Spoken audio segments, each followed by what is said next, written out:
ಮನೆ ಪತ್ರದಲ್ಲಿ ಈ ಪ್ಲಾಸ್ಟಿಕ್ ರೌಂಡ್ ಬರುತ್ತೆ. ಈ ರೈತ ಕಾರ್ಮಿಕರು ಅವರಲ್ಲಿ ಏನು ಸಾಲ ಪಡೆದಿದ್ದಾರೆ ಸಾಲವನ್ನು ಮನ್ನಾ ಮಾಡಬೇಕು ಮಾನ್ಯ ಸಿ ಎಂ ಸಾಹೇಬರು ಇರ್ತಿದ್ದಾರೆ. ಇದನ್ನು ಮನೆ ಪತ್ರ ಜಿಲ್ಲಾಧಿಕಾರಿ ಕಳಿಸಿ ಮಾನ್ಯ ಸಿ ಎಂ ಸಾಹೇಬರ ಮಾಡ್ತಾರೆ. ಅದೇ ರೀತಿ ಇದನ್ನು ಈ ಥರ ಏನಾದರೂ ಏನಾದರೂ ಕಿರುಕುಳ ಕೊಡ್ತಾ ಇರ್ತಂದ್ರೆ ಸ್ಥಳೀಯ ಎಲ್ಲ ಹೇಳಿದ್ದೀವಿ, ಹೇಳ್ತಾ ಇದ್ದೀವಿ. ಆಮೇಲೆ ಈಗ ಫೋನ್ ಹಚ್ಚಿ ಏನ್ ಮಾಡ್ತಾ ಇದಾರೆ ಸರ್, ನಾವು ಪೊಲೀಸರು ಮಾತಾಡ್ತಾರ, ಪೊಲೀಸರು ಅಲ್ರಿ ಅವ್ರು ಭಾಳ ಪೊಲೀಸರು, ನಾವು ಕೋರ್ಟ್ನಾಗ ನಿಮ್ಮ ಮನೆಗೆ ಇವತ್ತು ಅರೆಸ್ಟ್ ಮಾಡಿಬಿಡ್ತಾವೆ ದಿಲೀಪ್ ಅಂತ ಹೇಳಿ ಭಾಳ ಸಮಸ್ಯೆ ಮಾಡ್ತಾ ಇದಾರೆ. ಅವ್ರು ಯಾರು ಇರೋದಿಲ್ಲ ನಮ್ಮ ಕೋರ್ಟ್ನಾಗ ಆ ಥರ ಯಾರೋ ಫೋನ್ ಮಾಡೋಕ್ಕೆ ಚಾನ್ಸಸ್ ಇಲ್ಲ. ನಾವು ಆ ಥರ ಮಾಡ್ಸಂಗಿಲ್ಲ. ಇವನ್ ಪೊಲೀಸರು ಕೂಡ ಮಾಡೋಂಗಿಲ್ಲ. ನಮ್ಮ ಯಾರೋ ಅಧಿಕಾರಿಗಳು ಮಾಡೋಂಗಿಲ್ಲ. ನೀವು ಎದುರಾಗ ಹೋಗ್ಬಾರ್ದು. ಕಾನೂನುಬದ್ಧವಾಗಿ ಈ ಥರ ಇದ್ದರೆ ಆ ಸಂಬಂಧ ನಂಬರ್ ತೊಗೊಂಡು ಸ್ಥಳೀಯ ಪೊಲೀಸ್ ಕಂಪ್ಲೇಂಟ್ ಕೊಡಿ.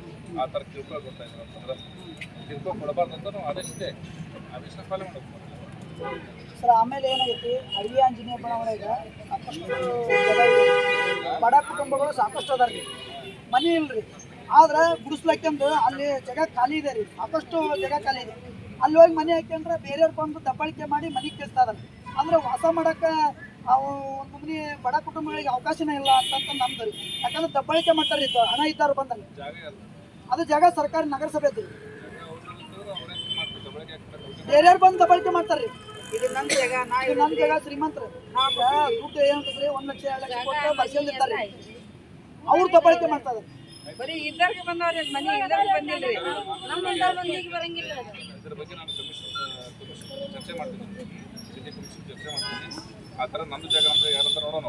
ಒಂದ್ಸಲ ಬರ್ರಿ ಸರ್, ಅಡಿಗೆ ತರಿಸ್ತೀವಿ. ಎಲ್ಲ ಬಂದು ತೆಗೆದ್ಬಿಡ್ರಿ. ಆಯ್ತು, ನಾನು ಬರ್ತೀನಿ ಒಂದು ಆಗಸ್ಟ್ 15 जाने बैटिंग देखती है।